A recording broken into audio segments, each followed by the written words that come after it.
16 বছর 30 বছর আসাটা আপনার আমার জীবনে অসম্ভব কিছু নয়।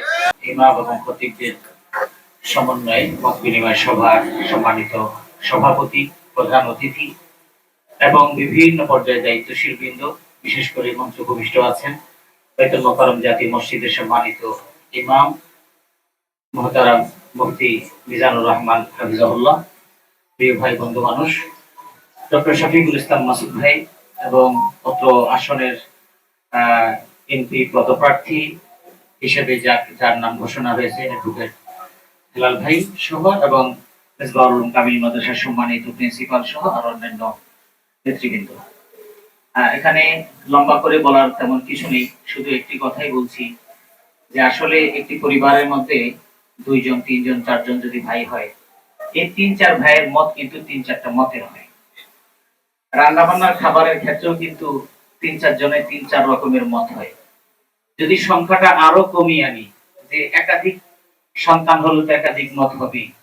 আমি যদি বলি আপনি এখনকার সমাজে আপনার পরিবারে 2টা সন্তান, 2টেই ছেলে করেন, 2 ছেলের মধ্যে দেখবেন একজন ভুনাগ্রস্ত পছন্দ করে, আরেকজন আলু দিয়ে রান্না করলে খায়, আরেকজন ওই আলুর কাছেই যায় না। তাহলে ঘরের এই ব্যাপারটায় মত পার্থক্য খাবার থেকে শুরু করে সব ব্যাপারই হয়, কাপড় চোপড় পোশাক আশাক এসি সারা বন্ধ করা সবকিছুতেই হয়। তারপরে কেউ কিন্তু ঘর ছেড়ে চলে যায় না। ঠিক তেমনি ভাবে প্রত্যেকটা জায়গায় একই অবস্থা। এবার আমি আসি যে আমাদের ওলামায়ে কেরাম বা ইসলামী অঙ্গনে দেখেন, মসজিদের ইমাম যদি আঘাতপ্রাপ্ত হয়, অতীতে হয়েছে, ফেসবুকে স্ট্যাটাস থেকে শুরু করে নিয়ে যত প্রচারণা এবং তার পক্ষে কথা বলা কিন্তু এই মুন্সি মৌলবীরাই করেছে। সুন্নি মতাবলম্বী একজন মানুষ যার সাথে মতের এবং আকীদার অনেক অনেক পার্থক্য, কিন্তু যখন তিনি আক্রান্ত হয়েছেন কওমি আলিয়া জামাত অমুক তমুক সবাই মিলে আলেম যার মাথায় টুপি আছে সবাই কিন্তু তার পক্ষে কথা বলেছে। আবার একটা কওমি মাদ্রাসা যখন আক্রান্ত হয় তখন কিন্তু সমস্ত জায়গা থেকে কথা হয়। আলিয়া মাদ্রাসায় কোনো আক্রান্ত হলে সবাই, আপনি মানবিক কারণে কিন্তু আপনি কথা বলেন, মসজিদের ইমাম কথা বলেন, খতিব কথা বলেন, সেই জায়গায় কিন্তু আপনি দেখেন তিনি আমার ভাই। আমরা আকীদাগত বিষয় নিয়ে কথা বলছি, হয়তো কিয়ামত পর্যন্ত চলতে থাকবে, কিন্তু আমি আপনাকে বলি, আপনি একজনকে বলেন তার আকীদা ভালো না, কিন্তু তিনি যখন নামাজ পড়াবেন আপনি কি তার নামাজের বাইরে থাকবেন? সৌদি আরবের ইমাম, মক্কা এবং মদিনার ইমামদের ব্যাপারে আমাদের এই দেশের উলামায়ে কেরামের মত পার্থক্য রয়েছে মাসালাগত দিক থেকে, বিতের নামাজের মাসালাগত দিক থেকে পার্থক্য রয়েছে। কিন্তু এই দেশ থেকে যারা উমরা করতে যান, এমন কেউ কি আছেন যারা নাকি ওখানে গিয়ে ওই ইমামদের পিছনে বিতের নামাজ না পড়ে হোটেলে চলে আসেন না? আপনি তার পিছনে কি নামাজ পড়েন না? আপনি বলবেন যে এখানে এটা ঠিক আছে, হ্যাঁ এখানে এটা যদি ঠিক, এটা যদি আপনি মনে করেন, তাহলে কুফরি শক্তি অথবা ইসলাম বিরোধী সবাই যখন একজোট থাকে তখন ইসলাম পন্থীদের ছোটখাটো বিষয় নিয়ে সবার এক থাকাটা তখন ফরজের মতো পর্যায়ে তখন মানুষের জন্য হয়ে যায়। কারণ আজকে আপনি দেখেন, মৌলবাদী শব্দটা বলা হয় সেখানে কিন্তু কওমি আলিয়া ভাগ করা হয় না।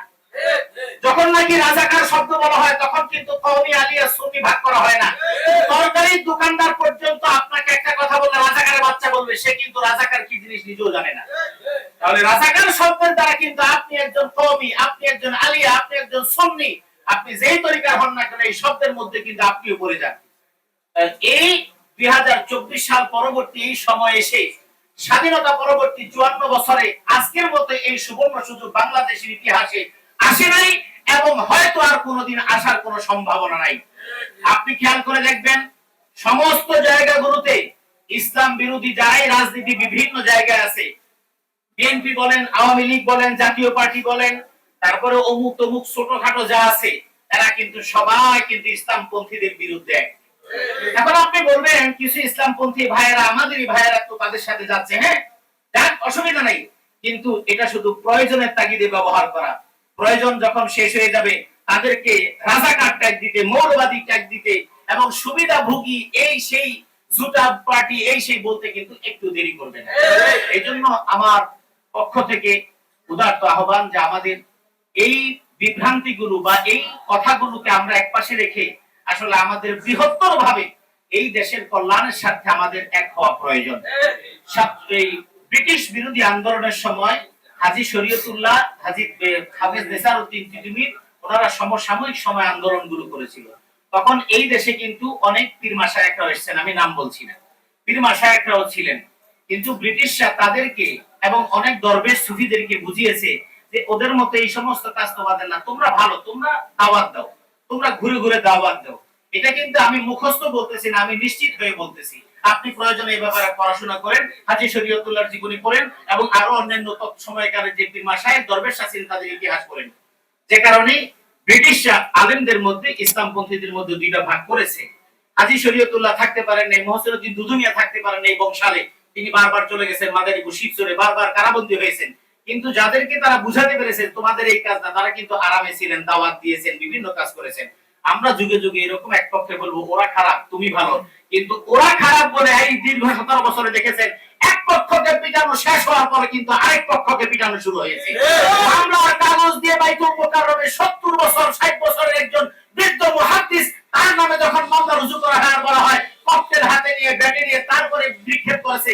যেই লোকটা নিজে লাঠি ভর ছাড়া চলতে পারে না, সেই লোকের নামে এমন মামলা দিয়েছে তারা সবাই কওমি উলামায়ে কেরাম এবং বয়োবৃদ্ধ উলামায়ে কেরাম, আমাদের আসাতেজায়ে কেরাম, আমাদের শিরতাজ, কিন্তু তাদেরকেও ছাড়েনি। মনে রাখবেন, যদি সিদ্ধান্তে যদি ভুল হয়, আবারও এমন 16 বছর 30 বছর আসাটা আপনার আমার জীবনে অসম্ভব কিছু নয়। সুতরাং আমাদের সাবধান থাকা দরকার, সতর্ক থাকা দরকার, আমাদের ঐক্যবদ্ধ থাকা দরকার। আল্লাহ আমাদের তৌফিক দান করুন, আমিন। আসসালামু আলাইকুম ওয়া রাহমাতুল্লাহি ওয়া বারাকাতুহু।